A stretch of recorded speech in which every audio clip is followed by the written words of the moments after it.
இறைத்தூதர் ஸல்லல்லாஹு அலைஹி வஸல்லம் சொன்னார்கள், இந்த வானங்கள் பூமிகளை இறைவன் படைப்பதற்கு முன்னதாக 50,000 ஆண்டுகளுக்கு முன்னதாகவே மனிதர்களின் விதியை இறைவன் எழுதிவிட்டான்.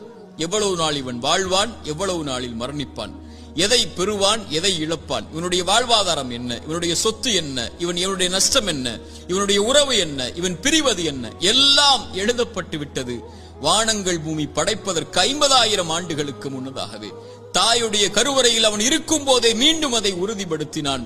இறைத்தூதர் ஸல்லல்லாஹு அலைஹி வஸல்லம் சொன்னார்கள், நல்லா கேட்டுக்கோங்க, உள்ளத்தை தட்டி இந்த ஹதீஸ் அந்த உள்ளத்துக்கு சொல்லிக் கொடுங்க.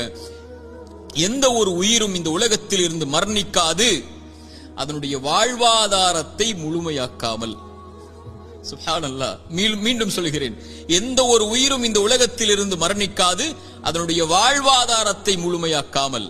இவன் எதை பெறுவான், எதை இழப்பான், இவனுடைய சொத்து என்ன, இவனுடைய செல்வம் என்ன, ஒரு மனிதன் தன்னுடைய கடைசி சொட்டு தண்ணீரை அருந்தும் வரை, ஒரு மனிதன் தன்னுடைய சுவாச காற்றின் கடைசி மூச்சை இறைவன் எழுதியதின்படி சுவாசிக்கும் வரை மரணம் வராது.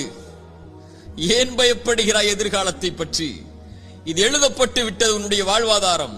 எதை பெறுவாய் என்று, எதை இழப்பாய் என்று, நீ செய்ய வேண்டியதெல்லாம் அதை நோக்கி நகர வேண்டியது மட்டும்தான்.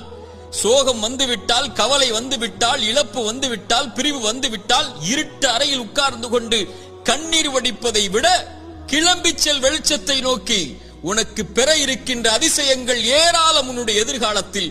அதை நோக்கி செல் என்பதுதான் இறைவனும் இறைத்தூதரும் நமக்கு காட்டக்கூடிய வழி.